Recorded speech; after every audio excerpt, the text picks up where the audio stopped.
Welcome back to another episode of the RacePlazaMedia podcast. My name is Milan. My name is Pia. And today we're going to talk about the season finale, the championship deciding race of Formula One in Abu Dhabi 2025. Yes, at the Yas Marina circuit. We've been looking forward to it. It was really, there are three drivers up for the championship going into this weekend.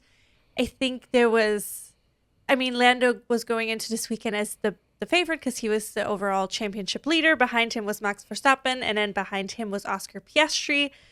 For Oscar to win, a lot would have to go in his favor and wrong for the other two drivers. For Max, a little bit less so, but Lando definitely going into this weekend had the quote-unquote easiest time, because if Max would win, he would just have to come in fourth or anywhere between him and fourth, essentially. So that gives him a little bit of a buffer, especially also looking back to the season, how well he's done overall this season. So going into this weekend, it was about qualifying, of course. It was about strategy, pit lanes or pitting strategy, also how the teams would work together or not work together, potentially. Of course, the good thing for Max, he has Yuki in his team, which could work in his favor because Yuki has nothing to win or lose, essentially, because he already knows that he's going to be a reserve driver for both Red Bull teams next year. So he can just play the team game. But on the McLaren side, on the other hand, of course, we have Oscar Piastri, who also wants to win the championship. So there was a little bit less team play available. Still yes, but they already said going into the race. I think Zach Brown said that that if there is like something that needs to be a decision, that they would enforce team orders. Yes. So I don't think Oscar really ever had the opportunity to be like, I'm just gonna be a wild card here. I think he was always gonna be forced to play the team card. I think we're gonna get into that in a little bit. However, yes. Before the race even started, before qualifying even started, we had another fun occurrence on the F1 grid. We had Big and Small Leclerc on the grid. I love it. Yes, Big and Small Leclerc, because even the engineers or the team radios referred to them as Big Leclerc is on the track, or a Little Leclerc is behind you or ahead of you. I don't know if they necessarily refer to Arthur as Little Leclerc, but sure as Charles as the Big Leclerc. Big Leclerc, yes, which was really cute. Yeah, it is cute, and it's cool to see them on track. There was also a little cheeky radio by Arthur Leclerc, because right in front of him, or like when he was coming up to a corner, Charles had a little spin. So he was like on the radio, he was like, oh, so Charles is doing some donuts for the audience. And then later on, when Charles found out about it, he was like, oh, cheeky and stuff like that. So it's just cool to see both drivers, both brothers together, because I can't recall actually having siblings on the racetrack together. Well, in MotoGP, yes, but in F1. But in Formula One, I'm trying to think if... I can't recall. So it is cool because I think also the chances of seeing Arthur in an F1 car is tricky, because I don't think he would be the choice to replace Lewis. I think would be Ali, essentially. Whenever Lewis is leaving, I think his contract goes until the end of 2027. So if he's then ready to retire, I think depending on Ali's performance, which has been very, very strong so far in his rookie year, if he keeps going like this, I think there's definitely chances that he would maybe potentially, be the seat he was already in the Ferrari once before, and last he did year, really well. But yeah, only time will tell. But that's a really nice moment, especially also, don't they? The Leclerc brothers have the history of that. Arthur was racing more, but then he gave it up for a little bit because the money was going essentially towards Charles' career. Exactly, it's essentially only one of them. They could only afford to have one of them racing. Which, if you think about it, what is it? It's estimated it costs about $10 million from your start of your career to make it potentially to F1. I don't know if like inflation and all of that is considered at this point. Yeah. So that's a lot of money. Yeah. And even though like, yes, they lived in Monaco, but at some point it was also a single family household, right? I don't know exactly the year their dad passed away. I don't remember either, so but yeah. it is definitely So it always warms my heart when both of them are on the track, or when Arthur especially gets an opportunity to drive on the track too. I don't know his track record really. I don't know how well he did in the junior leagues. I can't remember. I don't know. But it's just nice because I mean, I have nothing against him, so it's like yes. But that was going into this, and then now we have the race weekend. I mean, it finished a couple hours ago. We watched the race. Yeah. I don't know if well, okay, so I'm just going to say I'm already upset with F1 TV. I'm just going to come out with it because watching it was not a very interesting race because also they didn't show a lot of the stuff that happens on track. Granted, a lot of the things that happened on track didn't affect the driver championship, but it did affect manufacturer or constructor championships partially. It might not actually be true. I don't know exactly how the drivers championship was affected by that, but it wasn't the championship battle that was affected by the overtaking and stuff like that. Yes. I mean, yeah, the fight for the overall champion, that was not affected by it. But there was still battling happening between the Astons, the Saubers, the Haas for manufacturer points, and that's a lot of money. And they were doing a lot of overtakes, a lot of battling on track. Alonso did his typical of, I'm going to hold everybody behind me kind of situation. It was a long DRS train right at the beginning, especially. And then on the other hand, we had Hamilton just move through the track. I mean, he unfortunately went out in Q1 again. Then he started pretty far in the back. Thousandths of a second. I know. It was such a tight qualifying this weekend. It truly was, which is kind of awesome. Yeah, no, for sure. He made it through the grid twice because he did 2 stops and we didn't see most of his overtakes. Sometimes they showed it like small on the side, but it's just really frustrating. There was things happening on the track, and a lot of times we had the solo McLaren, either Oscar's or Lando's, or we saw Max, or sometimes even Charles, just solo cars driving on the track. And it's just like there's other things happening. Like, I understand it at the end when it's like the last lap or something like that. And no one is disagreeing with that, even though like we've talked about this before, that there has been last lap overtakes have been missed. They didn't show really in a replay even when Lando overtook Kimi the other day, and that cost Kimi getting a lot of flack online. But it's also this thing is like then we had there was plenty of times during the race where it was shown, I think it was one of the McLarens, and then in the small window they showed Charles, where Charles was not overtaking or even in DRS of anyone. And so I'm like, why are we so lazy? Yes. When like someone like Lewis did a bunch of overtakes, and then at the end there was a lot of overtaking, and there was also a lot of fighting between the Aston Martin and the Williams, which also heavily impacted the Constructors Championship. And it's just that I feel like F1 TV this year has been like the commentary has been solid as usual. I love David Coulthard. But yeah, he drops some gems, or like some of the things he says makes me like smirk. Yes, but I'm entertained by it. Yes, but the overall broadcast, a lot of things are being missed. A lot of overtakes are not shown, and then there's also a lot of incidents that are noticed or noted, and then we don't get a single replay, or we get one replay that shows very little, and that's it. I've notated a bunch of incidences that happened throughout the race, and we didn't get any replays for that. And some of them, there was no like penalties, but there were a bunch of penalties that were applied. So, for example, so there was, I think the first thing that popped up was Hamilton gaining an advantage on Albon within the first 5 laps. I didn't see that incident itself, but I think first of all, because this was lap 1, they're a lot more lenient.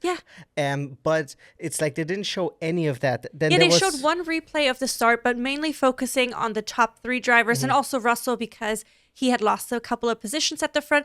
But then there's the whole 15 drivers behind them that we didn't see their start properly. Then there was the Gasly-Hulkenberg incident where there was actually contact. I did see that happened in lap 1. And there was contact and there was smoke. It didn't seem like either driver picked up damage from it. And I would also say it was a racing incident. It was Hulkenberg was on the front. Gasly popped up on the right side. They were racing wheel to wheel. And then there was a little bit of contact, but no one But I would have liked to see it because there Exactly. was not a lot else happening. I mean, we had this beautiful overtake from Oscar that we got to see where he was overtaking Lando on the outside. The hard tire. On the hard tire, on the outside. It was gorgeous. But then we could have seen that replay. We could have seen another start replay. We could have seen the Hamilton Albon whatever race control mark, just show it. Yeah, absolutely. And then we also had the Liam Lawson ended up getting a penalty for erratic driving that happened within the first 10 laps. This is something that you looked at, and I viewed it. I looked at it really just briefly. I thought it was quite a harsh penalty. I thought so too, yeah. I thought, because it's definitely like Behrman making a generous leap into the corner. And I thought that Liam was just really sticking to his corners. Yeah. And it wasn't like the Yuki Lando situation where there was weaving or anything going on. He did make a blocking move onto Behrman, but I don't think it was nearly as egregious for him to get a 5-second penalty and a penalty point. I don't know if the 5-second penalty for erratic driving always comes with a penalty point, but it's very costly. It seemed very egregious. That ended up also just really ruining Liam's race, and he ended up coming 18th, which is his worst outcome in any F1 race he has been in. Really? Yeah. Interesting. Which is good. Yeah, good for him. Or bad for him, I guess. But it's just really weird. And then there was Leclerc and Russell moving under braking. I didn't view that one, but it's just like there's a bunch of incidences that happened. And I remember we were watching the race and you started writing them all down because they kept popping up. And then we didn't see any replays. And I think David might have also mentioned at DC, like, they saw it and they mentioned it, of course, but nothing popped up. And it's like, you can have the live play smaller, especially if nothing is happening, and just show us the replay, which will take a couple of seconds. I don't understand why it's so difficult. You know, I mean, like, it's not like we would have missed anything major elsewhere, you know? Yeah, I think MotoGP is much better at that. Yeah. They're very good at utilizing the window and small window option, or I think Supercross does it even better. They sometimes just do a split screen, which we have the technology for. Yes, just do it, I dude. don't understand why F1 is having such a hard... And I feel like I noticed it a lot more this year. I remember specifically it started for me when we missed one of Piastri's wins, when he crossed the finish line and we didn't get to see that because they were focusing on somebody, I think it was at Max at that point or something. But he wasn't doing anything. No, exactly. So it's like, why are we showing these things? Like, yes, of course, in this race, we had 3 people competing for the driver championship, but they were not competing on the track. It was a lot of, this time it was like some more strategy things that would have come into play more, but they were not battling after the first like 5 or so laps. Correct. So you could have shown all the other things that are happening. So I'm like, it was very frustrating to me. I will point out we did see, however, and I would have loved to see a replay of that. Lando did 2 overtakes that were really gorgeous. He did a double overtake, and then I think was it Charles that also did the double overtake on the Aston, and was it the Haas or was it no, I think it was the Racing Bull. I think it was the Racing Bull, and it was really, really gorgeous double overtake, which is something you also don't see very often, especially in these DRS times. Yes. Or this is really the last race of that, and we'll get into that a little bit later. But it's just sometimes it's like, I get that racing can be, it's kind of like a football game or something like that. Sometimes not a lot happens, but there are things that are happening, and then you should highlight those. And it just seems sometimes a little bit deliberate, or it's not even like, oh, we don't care because it's happening to the quote unquote back markers. It's also like in the points, people are overtaking and people are fighting for position, and we're not showing any of that. Why not? And then there was literally millions of dollars up for grabs in a manufacturer championship that were people were still fighting for today. So why didn't we show these things? It's just, and that also just makes a race appear boring because we don't get to see the action bits because they're not broadcasted on the main live stream. Yeah, I mean, honestly, if for a lot of times, sometimes I catch myself, I just watch the intervals. So I check and see, oh, like this person's catching up on that. But usually during live races, I have the data on. But when we rewatch them later on, I don't. And it's just like, because they're not showing the action on track. Why don't you show me someone being hunted down? Yeah. You know, you're not. Yeah, it's just frustrating. It is really, really frustrating. But we did. So the Max was in pole position. We had Lando behind him, Piastri behind him. Then we had Russell and then Leclerc. Max was able to keep the front position pole at the start. He was a little bit aggressive. But I mean, you have to, because he needed to take first position to give him a higher chance of potentially taking the championship. And then it was, of course, we had this beautiful overtake from Oscar that I already mentioned. Russell lost a couple of positions. It seemed like he was nursing some kind of issue. He came on pretty early on the radio, complaining about his braking pedal going long. And so it seems like he was having some issues, which also came a little bit to the detriment of the Red Bulls, because they were hoping, one, that Yuki, of course, they can count on to help them maybe hold back some people, especially during like the pitting intervals. Then, of course, they were hoping for Leclerc and George Russell to make the lives of the McLaren behind Max a little bit harder, to maybe put Lando in danger, and also, of course, Oscar, but more Lando in danger of not maintaining the fourth position. It was very interesting, because they did also mention that they thought it was interesting that Red Bull didn't try to back up the field. It is something that they were mentioning that Lewis did in 2016 when it went to the last race. And it was also between him and Nico Rosberg, who was going to win the championship. And Lewis went against team orders. And he was just, I'm going to back up the whole grid, and I'm going to try to put myself in the best position possible to win. Nico ended up still winning the championship, but it's like, that's what you kind of got to do. It was very interesting that, that Red Bull wasn't trying to do that. They did try to hold up Lando, like you said, during the pitting process, because Yuki started on the hards, yes. Exactly. Were a few people. Oscar started on the hards. Yeah. To essentially play the long game. I think Oscar starting on the hards was already him playing the team game, because it was him essentially making sure that, even if he overtakes Lando, they knew that he still had that buffer, right? Yeah. And because he would have been probably more aggressive and would have maybe been able to hunt down Max more effectively if he had the medium tire and if he was on the same strategy as everyone else.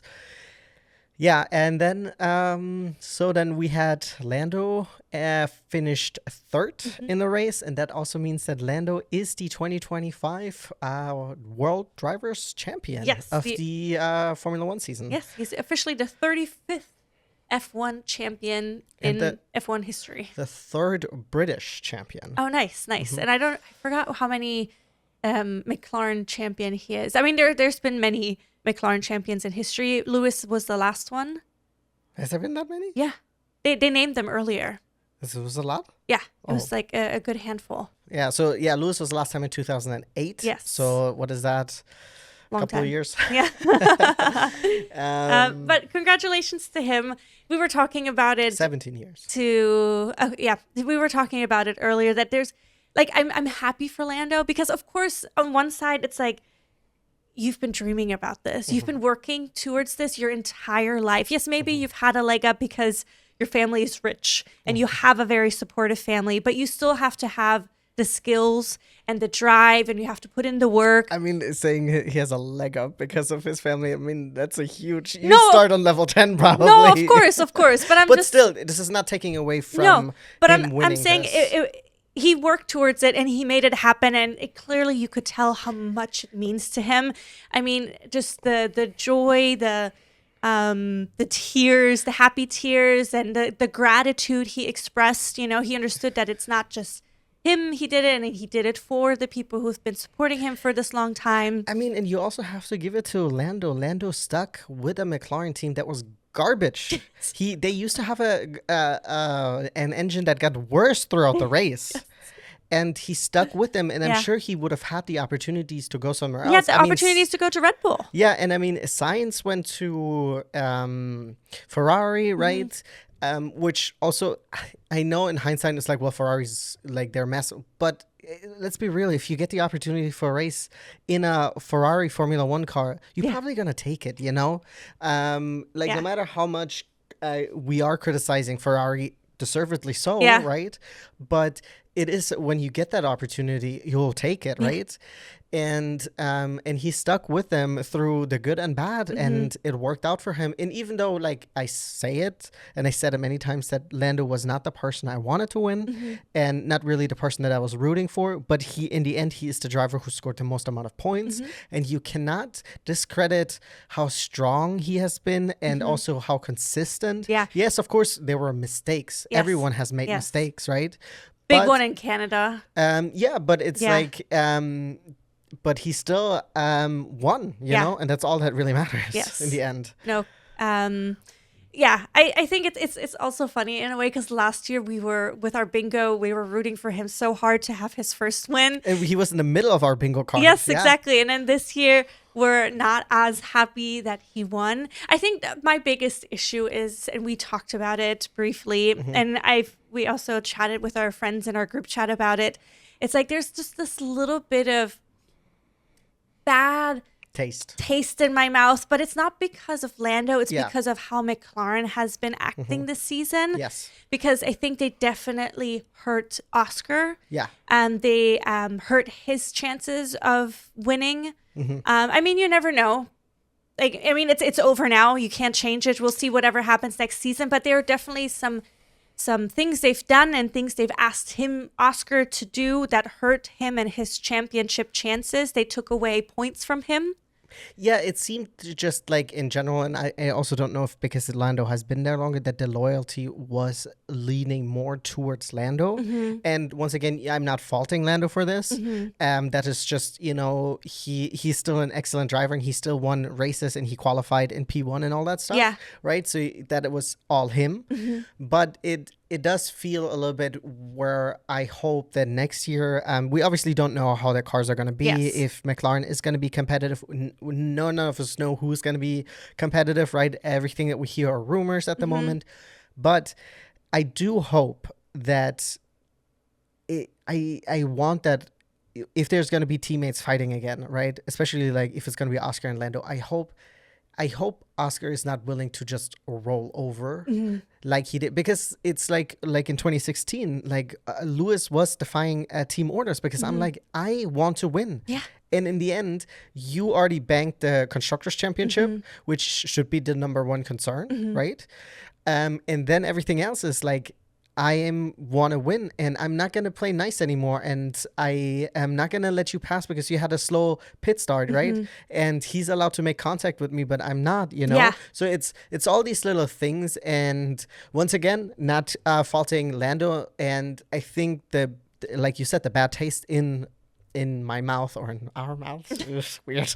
It's just the way that McLaren has handled the situation, yes. themselves, and it's just like, it's too much. They have their fingers in the pot too much. A little bit too much. And it shouldn't be like this. The drivers are so good on their own. Let them battle it out. And they've been doing it for the most part really cleanly. So just trust your drivers to know what they're doing, because they're both top level drivers.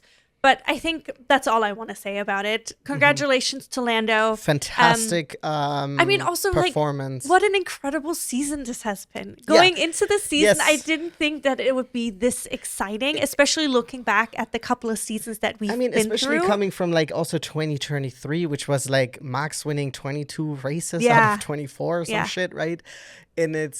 And part of me is like we're complaining about like, oh, this and this and this, but we had the last race of the season, 3 people could technically still win it. Yes, that's fantastic. Yes, yeah, that's excellent for the sport. So you do have to recognize that, and then also all of us Ferrari fans are happy that they can finally put that car into the trash. Oh my God, yes, Fuck please, that car. burn it. I saw someone online today. They were like, "Oh, you know, I know the season's over, but the car is really beautiful." I was like, "No, dude, have you seen that ugly HP white?" And it's like, look at the what is it, the pre-2024 car? Yeah, gorgeous. Yeah, that's blue HP logo just with the white. Yeah, it just throws it off.